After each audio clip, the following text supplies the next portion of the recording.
My name is Carlton Cartwright. I'm the Executive Director for Veterans Memorial and Multicultural Histories Incorporated. Today is Saturday, October 30th, 2021, and we're here at the World Center Orlando Marriott. World Center Marriott in Orlando. Okay, and sir, what is your name? I am Bud Traynor. Okay. And Bud, what is your birthday? 4/18/44. Okay. Born. And Athens, Georgia. Is that where you live? No. Where do you live? I lived in Fairfax. Do you want me to talk to you or the camera? It doesn't matter. You Okay. can look at all four of us. All right. I was born in Athens, Georgia. I live in Fairfax, Virginia. Okay. I moved there 26 years ago thinking I'd be there for a couple of years because that's all I ever lived anymore. Right. Got a 7-year arm and I'm still there. A 7-year what? Arm loan, one of the short loans. Oh, okay. Yeah, no. I understand. So So, what branch of the service were you in? I was in the Air Force, but it didn't start that way. I Okay. was drafted. You got drafted. I did. That was my next question. Yeah, well, What year was that? I was in college and I was chasing my wife, and but I couldn't think of a better way to stick around than to try another year in school. The Army took a dim view. This was in 1967. Right. And so they drafted me, and I know, well, I don't want to go in to be a ground pounder. I'm going to go out in glory. So I went down and auditioned for the 3rd Army Band in Fort McPherson at Atlanta, Georgia. And doggone if they didn't select me to be their flute and piccolo player. Okay. In the meantime, I got to talk to my wife's father, and he said I was a scout as an Army guy, and then I came back and I went into the Air Guard, and I know you wouldn't make it in the Army, your personality is wrong, so see if you can get out of the Army and into the Air Force. I'd never heard of doing something like that. So I went back to Athens, Georgia, where my wife was in class, and I went to go see Sergeant Williams, who was the local recruiter, and I said, can you get me out of the Army and into the Air Force? And he said, well, yeah, you started advanced ROTC here, didn't you? I said, yes, I did, but when they said I had to go in, that's when I quit. He said, your luck, my paperwork's older than their paperwork, but let me check, there's no spots in the band, would you mind being a pilot? Oh, wow. So that's how I got into the pilot business. Got it. And where was this again? University of Georgia. Okay. All right. And what year was that? That was, I went in 1962. Oh, But it okay. was 1967 when I was coming out. So you were in for 5 years. Well, yes, I was, and that's what the dim view of the Army came in because they drafted me for sticking around, so that I was no longer on a deferment. Okay. Back then, you could get medical deferments or Right. education deferments, Right. that sort of thing. Okay. All right. So where did you go to bed? Okay. So you were in Georgia, and so where did they? And you were in school. You were in college. Yes. See, probably ought to go back a little bit. Go ahead. Because my dad was a flyer, Uh-huh. and he was a barnstormer at a very young age, teenager, back in the 30s. Uh-huh. And he became fairly high in the Civil Aeronautics Administration. Right. And they sent him down to Athens, Georgia, from, I think he was in Cincinnati at the time. And they sent him down to Athens, Georgia, where I was born. And he was in a draft exempt job himself, but he didn't know the strength of the local draft board, and they said, we got this Yankee. And they drafted him out of that job. So the next thing I know, I'm living in a drawer in Mineral Wells, Texas. And my dad's a private with his own airplane. So, this is, complications. Yeah. Sounds like it. Yeah. Dad ended up working for General Motors and went from Wisconsin to Indianapolis to Atlanta, Georgia. Then that's how I ended up in Atlanta and went to the University of Georgia. Okay. All right. So before you went into the military, had you finished a college degree? Yeah, oh sure, yeah. I graduated with a Bachelor of Fine Arts in Music. Okay, I mean, it's what every soldier needs, is a degree in music. this is true. But my dad was a personnel guy, and so he said, it doesn't matter what you get a degree in, you just have to tick the block and go on. And for as far So as- did you go in as enlisted or as an officer? No, I went straight to OTS. Okay. And I tell you, there's two things that changed my life, OTS and my wife. Those are the two things that changed my life a lot. And so, 90-day wonder, I went in, a solid C student, and when I came out of OTS, I realized for the first time that if the instructor says, I want you to read the rise and fall of the Roman Empire and name 3 emperors, they didn't want me to read that. They just wanted me to look it up. So that's when I really fell in love with Air Force training, because they told you what they wanted to know, and that's what you learned. And suddenly I became a good student. Who knew? Surprise, surprise. It was a great surprise. Okay. So, from Georgia, where did you go to basic training? Well, Or where was OTS? yeah, OTS was in Lackland, down in San Antonio. All right. And so we went right from there to pilot training at How long was OTS? 90 days. 90-day wonder. Right. It was pretty much a key thing. All right, that's 12 weeks. Okay. And so we, 12 weeks. then they spit you out And- and went to pilot training Where? down the road at Del Rio. That's in the news today, And so at Laughlin Air Force Base, and that was at the time that the TV program Laugh-In was going on, and if you just erase one word out of letter out of Laughlin, it was Laugh-In. So we had What state is that in? Texas. Oh, that was in Texas too. Okay. Right down the road to where, as we used to say, where Texas goes like this. That's where Del Rio is. You missed your calling, right? Stand up. Okay, but yeah. you're sitting down. I understand. So that was fun. It had a great time. How long was pilot school? Well, for me, it was longer than for most everybody else. I started in December of '67, and they immediately put me on vacation to go home for Christmas leave. And then we started back in earnest about the 1st of January in '68, went the entire year of '68 and graduated in January of '69. And during that time, a couple events occurred. One was on a 3-day pass, I went back and got married, University of Georgia. Okay. Gal was there, and I brought her back to Del Rio for 3 months, and then she went back to finish her senior year. The wife. The wife, yep. Okay. All right.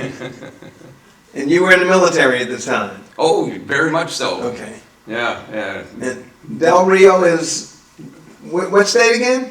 Texas. Texas. It's all in Texas. Everything happened right there. Right there, all the military training. I went to OTS at San Antonio, and then 60 miles away or something, and over to the western border of Texas is Del Rio. Okay. And for serious, that is the place where you're seeing all the pictures of the migrants coming in under the bridge. Oh, really? That Del Rio. Okay. That's where Laughlin Air Force Base is. Gotcha. All right. So then, I did fairly well. I think I ended up 3rd in academics or something, which was really a switch for me.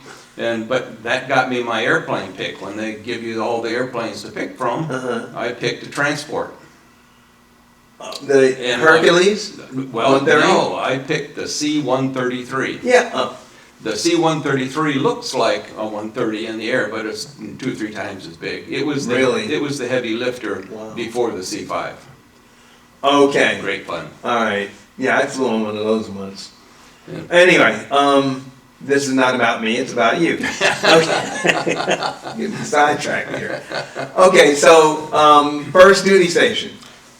Went to Dover Air Patch, Dover Air Force Base, and that's where they had 133s at Dover and at Travis, and I got to go to Dover. How long were you I there? was there for 2.5 years. What'd you do there? I was a pilot on the 133s. We got to go every place. We flew all over the world. Where? We went to Turkey, we went to Vietnam, we went, they even, I didn't, but they even went down to do things like landing at the South Pole. It was the big airlifter of its time. Okay. And also right about that time, the C-5 is coming into its own. And my private suspicion is they didn't want this airplane competing with it because it was a turboprop airplane, not a pure jet airplane. Okay. So they sent them all to the boneyard to be chopped up into Coors cans, and they were sending the people from the squadron various places, and I got to go to Vietnam. And I went to Vietnam in a C-7. How long were you there? Not quite a year because Nixon closed the war early. Okay. So I got there, I think it was probably 10 months or so, but normally it's a 12-month tour. I was at Cam Bay. While you were in Vietnam, were there any casualties in your unit, or did you see a lot of casualties? No, as I tell my Army buddies, I was above it all. Literally, we're looking down, and it's pretty. You don't really see the action that some poor guy slogging through the mud would be seeing. Right. So no, not at that time. Didn't see any casualties to speak of at all. Okay. Well, I mean, I carried casualties in the airplane because we would transport. Yeah. We would transport them. So a lot of casualties, a lot of soldiers. Not really. Uh-huh. Not really. In fact, the primary mission of the C-7 was to carry bullets and beans to the battlefield, and we could operate in and out of a 1,000-foot strip, and Cam Bay was the biggest base that they had, and it was we couldn't really get off base there. So you get 6 o'clock in the morning, take off, fly all day, hit a bunch of special forces camps, and then come back home and pop a cold one, and start over in the morning. Gotcha. Okay. All right. So how long was that? You said how long were you in Vietnam? Not quite a year because Nixon, President Nixon decided the war was over. Okay. And we were told on Sunday that we're going home on Wednesday. Really? It was that sudden. What was your next duty base? Well, they tried to send me to B-52s. Okay. And I said I wouldn't go.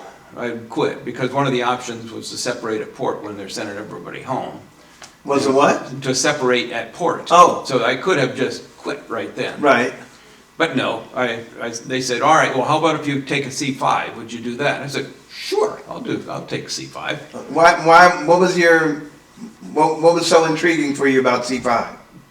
Well, it remained in Mother Mac back then. It was a transport. You didn't take off and bomb anything in the traffic pattern and go to the club. Oh. You actually got to go someplace and do something. Okay. And so we traveled worldwide. I never regretted it. It's been a super mission to do that. Okay. So I got there and went up to the wing headquarters with a friend. We signed in and went down to a brand new squadron, the 22nd Squadron. About a week later, there's a guy from the 75th that came out of the sun and said, "You were supposed to sign in over the squadron. What happened?" And I said, "Well, I signed in at wing." "You can't do that.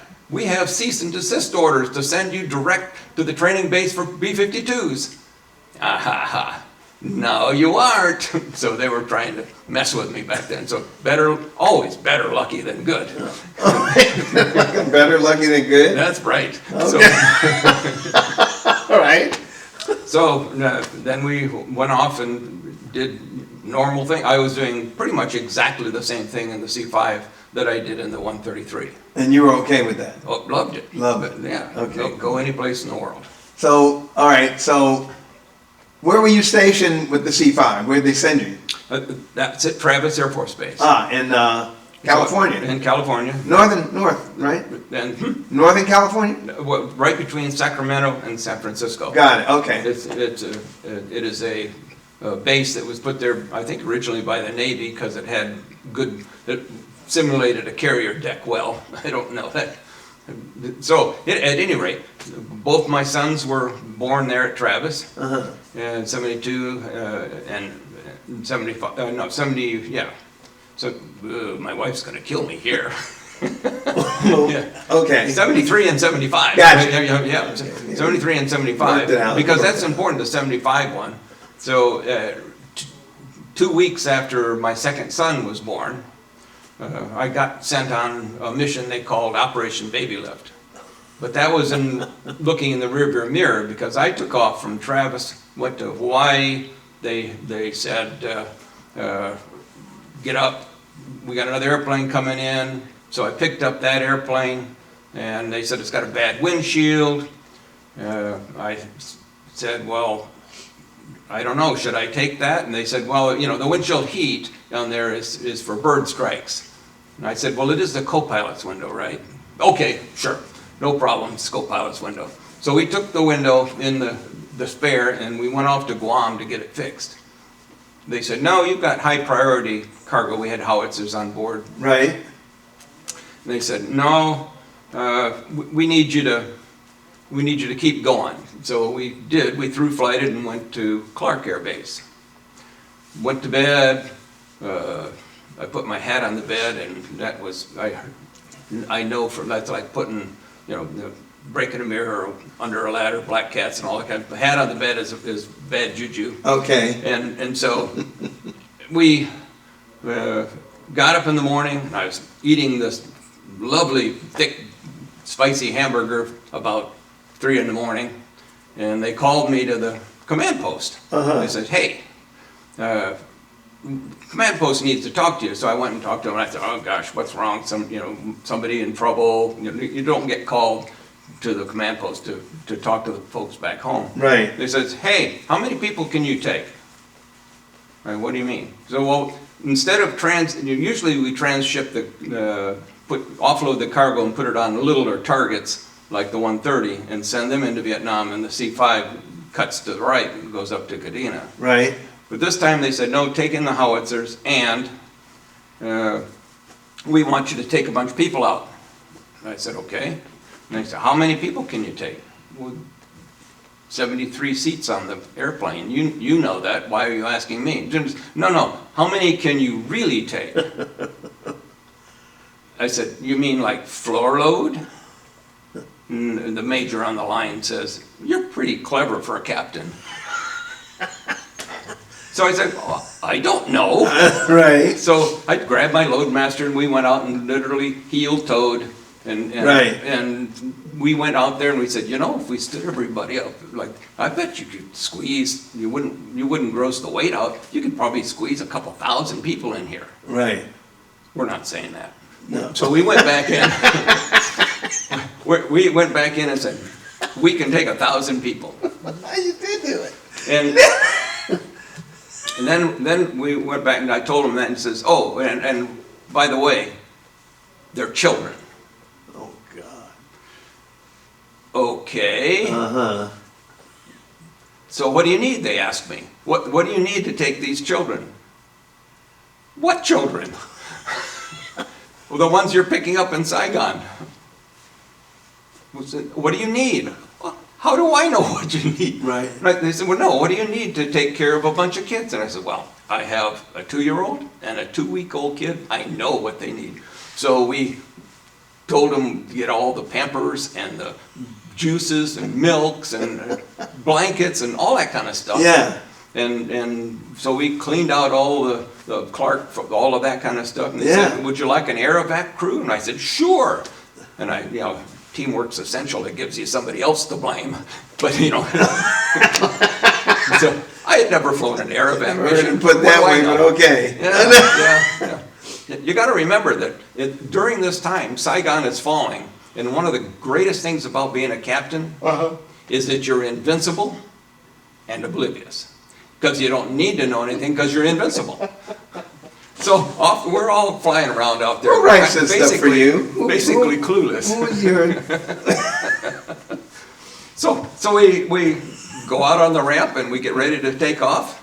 I've assigned the air evac duties to my co-pilot because he had flown air evac once over in with 141s. Right. You need something? No, go ahead. Keep going. And they said, oh, they're not ready for you. So I said, okay. When we turned around and started to go back in, and when we got back into the command post, they turned us right around and says, no, they're going to be ready for you, so go ahead and leave. What they really wanted was the howitzers to be delivered, and the back cargo, the retrograde cargo, they would manage when we got there. So we did. We took off uneventfully, flew to Saigon, parked on a diagonal parking, the diagonal part of the ramp there at Tan Son Nhut Air Base, and it was hotter than heck. So we know we got little kids coming to the airplane, so we start the number 4 engine and leave it running to run the air conditioner, and put crew members out for security. We had no idea there were 75. There are 5 divisions within 75 miles of Saigon. So this is about 5 days after Da Nang had fallen already to the North Vietnamese, Right. and about a week before the Miss Saigon helicopter on the Air America building. That's the time of this. We don't know. Right. And so the buses finally arrive. We take the kids, and the embassy has decided that this is great cover for getting some of their people out of Vietnam. And so they are now escorts for all of our orphans. And so we get orphans. They arrive in Army school buses with the bars on the windows, and we bucket brigade carry kids up the stairs. Right. And we put 2 to a seat in each one of these 73 seats. Kid, juice, blanket, and seat belt, pillow, and go to the next one. And if the kid was old enough to undo the lap belt, we'd send him back downstairs, and then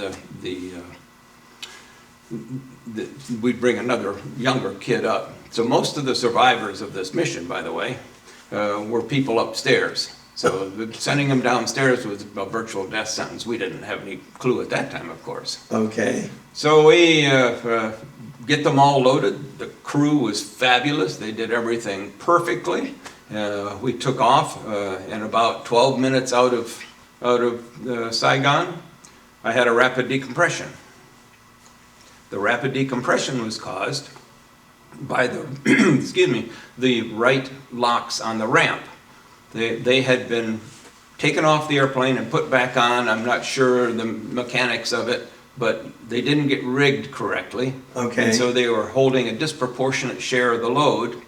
And at 23,000 feet, 93 tons of air pressure on the back door, the ramp breaks loose, digs into the slipstream, which rips the ramp off and the pressure door. And that's that big door that's sometimes ramp and sometimes holding in the pressure. Okay. And when it blew out, it rotated, and it took 2 of the 4 hydraulic systems and all of the flight control cables and trim to the tail.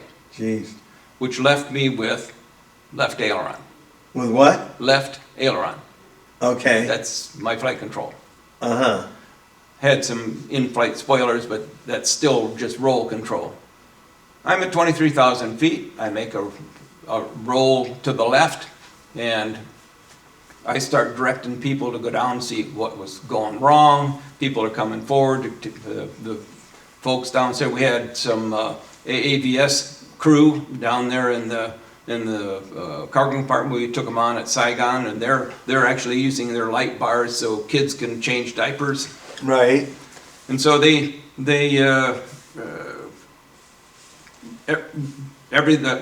beehive of activity started going. The troop compartment checks in. Right. And the troop compartment says there's only one person injured. He was standing on the ramp, the ladder that going up to the troop compartment when the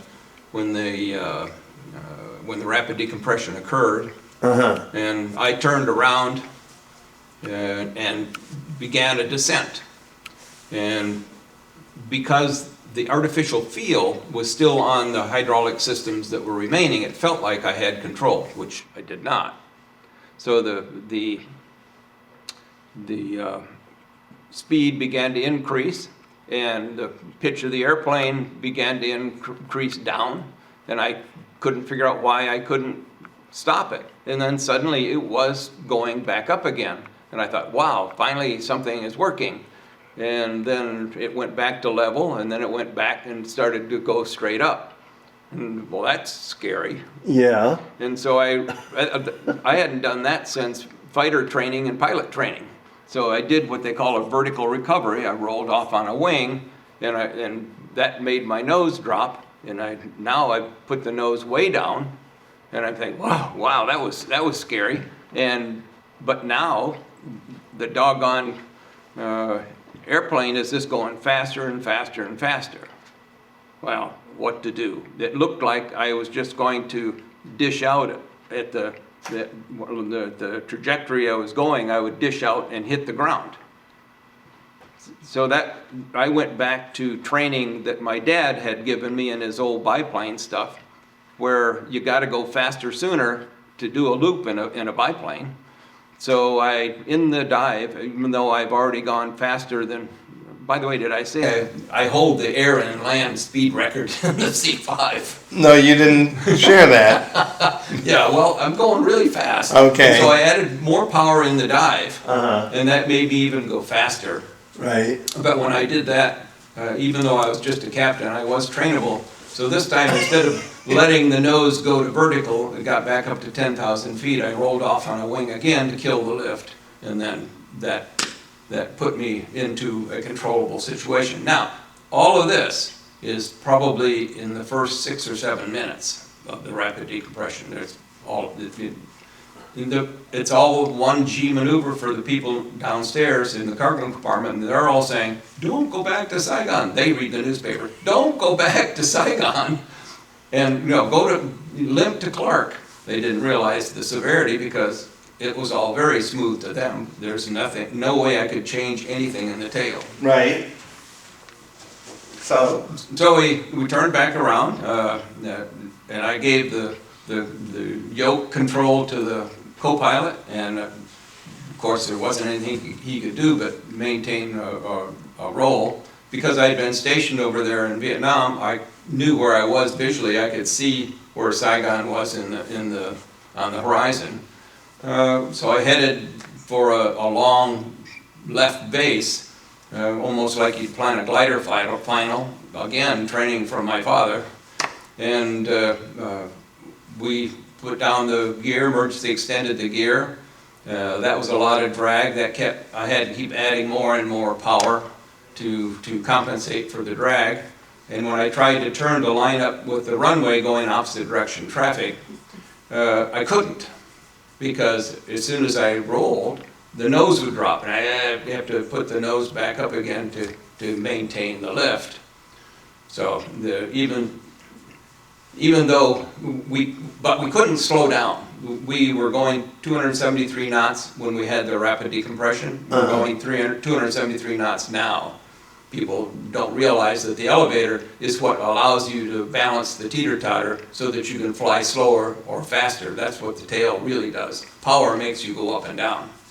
okay. Sports, little Aero 101 here. So I'm now thinking, me and John Wayne, man, we're gonna just go right around and we'll do this again.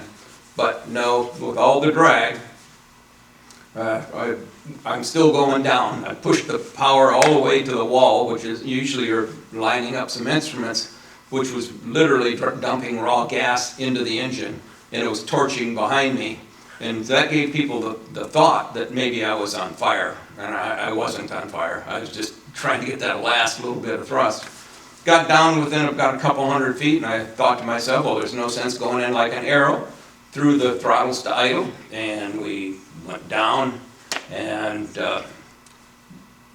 got within ground effect. That's that part where the air is going underneath the wings, Right. and it cushioned. And so I touched down at 400 or 500 feet per minute, which is the normal landing rate of descent on a runway. I'm on a rice paddy with dikes, and also going about 300 miles an hour, 273 knots. And that usually I would be in the regime of 110, 115, so significantly higher speeds than would be normal. So I think, well, all right, we're going to belly this thing in, and no kidding, I was remembering back to some John Wayne movie or something that Right. where they bellied it in, and everybody was happily ever after. But going into the runway, I had briefed the co-pilot to go ground spoilers, which dumps all the lift on the wings, and when we slow down, to go to full flaps. Well, he didn't dump the spoilers. But he did put the flaps to full. And the first thing that flaps do before they create drag is they create lift. And so I went back up into the air again. And when I went back up into the air again, I also lost most of my gear, and it was falling off and being deposited on the ground. I probably got up to 50, 60 feet, 100, whatever, and then skipped across a river that I hadn't noticed, and we landed on the other side of the river, right on top of 4 or 5 hapless soldiers that were in flip-flops and AR-15s, and they would never have expected to see a C-5 coming at them at 40 feet. It landed on them? Yeah, it landed right on. I could see, look down out my window, and just bang. And then... Did any of them survive? No. What soldiers were they? Were they U.S. soldiers? Or No, flip-flops. So, but I couldn't tell you if they're north or south. They were Vietnamese? They're Vietnamese people in, shorts, sandals. And this is all while you're carrying these children? Yes, absolutely. And so when we touched down that second time, though, I didn't have any gear, and the spikes of the gear dug in, and it broke the airplane up into its component parts. So it's really, joggling and jostling us around. Are you trying to tell me you didn't make it with the kids? Go ahead. The kids are in the troop compartment on the second deck. Okay. And the kids are downstairs with adults in the cargo compartment. Right. When the cargo compartment, when that shaking was the cargo compartment coming apart. The tail dropped off, the cargo compartment abraded away, and so most everybody who was downstairs was just rolled up into the debris. The troop compartment upstairs stayed attached to the wing, and the wing flew the troop compartment and made it land kind of like a toboggan. The wings dug in and flipped another couple hundred yards down in the direction we were going and burned. Full load of fuel down there, but nothing back where the kids upstairs were. And the flight deck, there's extra bracing where the crew entry door is, and so the crew entry, the flight deck itself went 180 degrees and upside down. That's the first time I was worried, and I said goodbye to my wife twice, because upside down, going at a rice dike, that's kind of like when in Stone Mountain one time, Stone Mountain, Georgia, I saw a scenic cruiser bus miscalculate a bridge, and it sliced the whole top of the scenic cruiser bus off. Yeah. And that was what was going through my mind. Suddenly it was quiet. Some guy yelled, "Fire!" It didn't take me long. I undid my lap belt, spun around because I was upside down, reached in the wrong corner at first to crank open my window, stepped out, reached back in, got my hat, put it on. I was outside. I'm military, Right. And I could see the wings all burning. And I thought, oh, that's the rest of the airplane. That's the whole airplane. Walked around the edge of the flight deck, and then I could see the troop compartment, and we sent some crew members over there. How are we doing on time? Are we done with... I go forever. So what happened to the kids? So basically, in the airplane, as it broke apart, everybody upstairs in the troop compartment, the kid-wise, they all survived. One kid had a ditty bag around his neck and got strangled by it, and we're not sure that wasn't by some of the immediate scavengers that had come in to get the money that was in a bag. And we had a loadmaster stand up to stab an inflating slide, so that was the procedure. And he was standing in the aisle when the second impact occurred. And so he became a projectile from one end of the troop compartment to the front at the differential speed. It's just like that's the reason you wear seatbelts in a car. He wasn't in any way constrained. Right. And one of the DAO employees had gotten up into the aisle to get her daughter to move to the other side of the aisle, and so she was still standing in the aisle on the second impact, and so she died up there, but almost everybody up there survived. At the end of the day, out of 29 crew members, 11 perished. 138 people total died, and 176 went on basically to continue their life or live the American dream. Okay. I'm sure that was very traumatic. So, at the end of that tour, where'd you go after that? Well, after that, I became, after flying for a while, I was an aircraft commander then. I upgraded to instructor pilot, and I instructed for a while. And then the commander of the 22nd Air Force was losing his aide de camp, and I applied for the job. Actually, my wife and I applied for the job. Back then, it was 2 for 1. Right. And I was accepted to be the aide. I had that, it was supposed to be a 1-year job. I was there 2 years. Then they sent me to the headquarters. It was MAC headquarters back then, now AMC. And was there for a while, went to command and staff for a year, training down in Alabama. I had been begging and pleading to be sent overseas, and so they sent me over to Germany, which was great. Spent 3 years there, and then spent another back-to-back tour, 3 years at SHAPE headquarters. That was a great job working with all the international people. Went back to the States, and they sent me to teach at War College.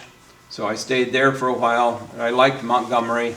I put my papers in to retire, joined Rotary, and I wasn't hearing anything, so I called the personnel center and say, hey, where's my paperwork for my retirement paperwork? Oh, didn't we tell you you're going to the Pentagon?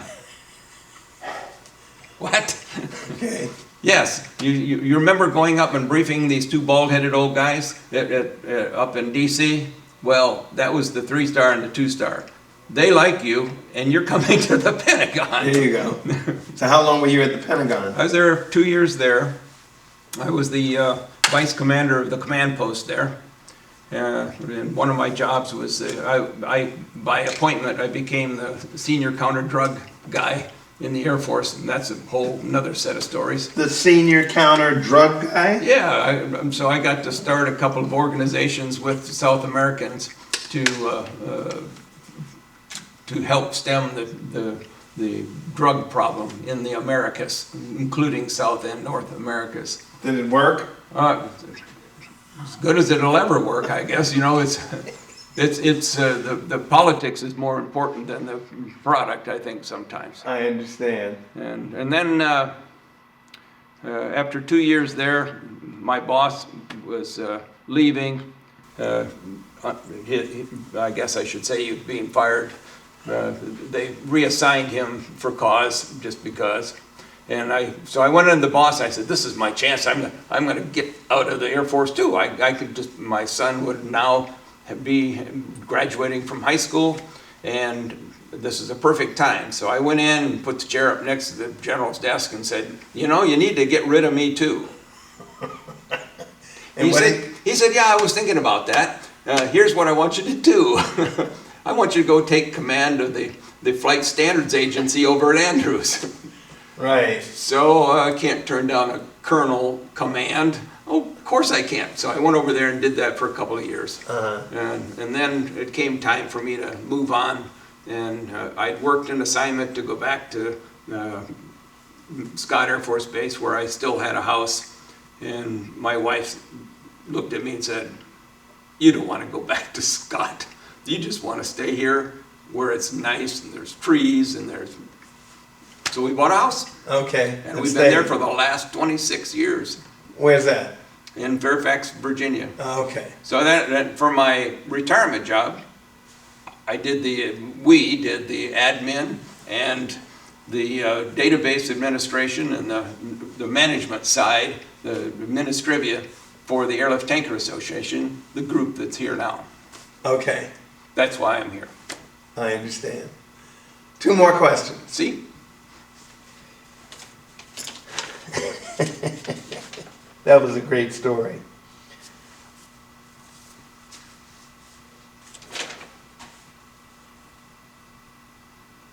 Did your military experience influence your thinking about war or about the military in general? Did I mention that captains are invincible and oblivious?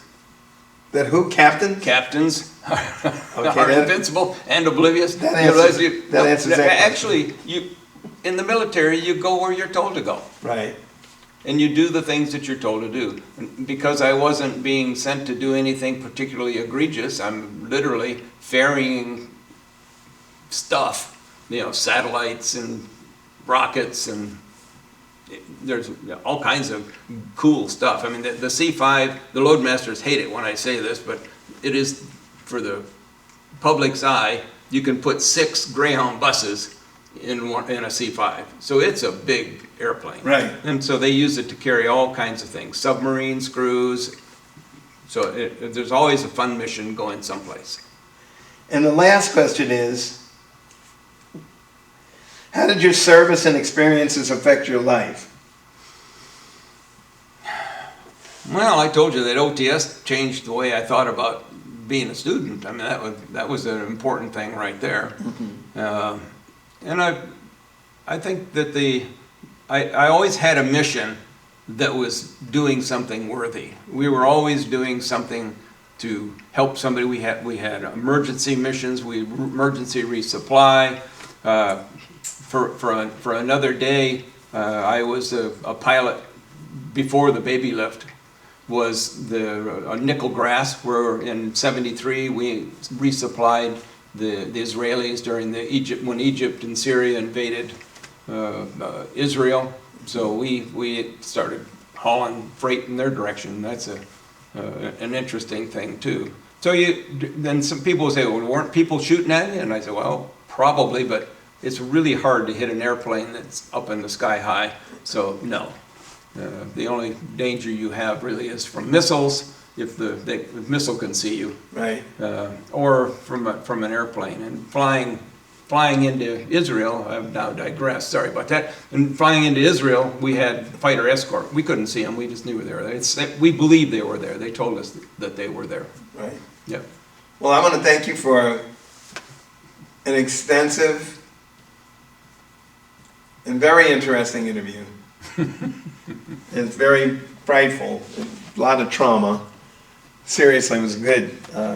Well, I started a Facebook group 15 years ago for the orphans. And thank you for your service. Go ahead. And the Facebook group is C5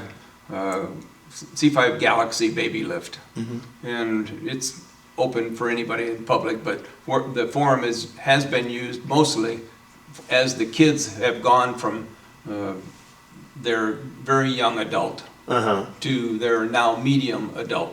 Right. And I get the stories of people who've gone back to find their roots, to find their families, to find whatever.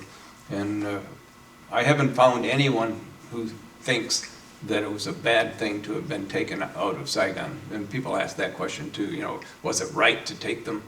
Well, maybe not, but the people who survived they know nothing else other than their adoptive families, and they are, Americans or Germans or Swedes or Australians. That's who they are now. Mm-hmm. And so it's been a fantastic experience. Thank you very much. Sure. Finally, wait a minute.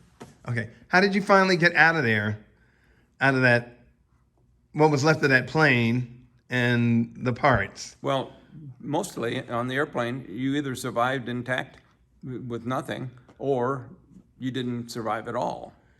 In my case, I stepped out of the window and went around and sent some guys over to the troop compartment to help offload the kids out of the troop compartment. They had to wake some of them up, and then they put them on the waiting helicopters. And who airlifted you out of there?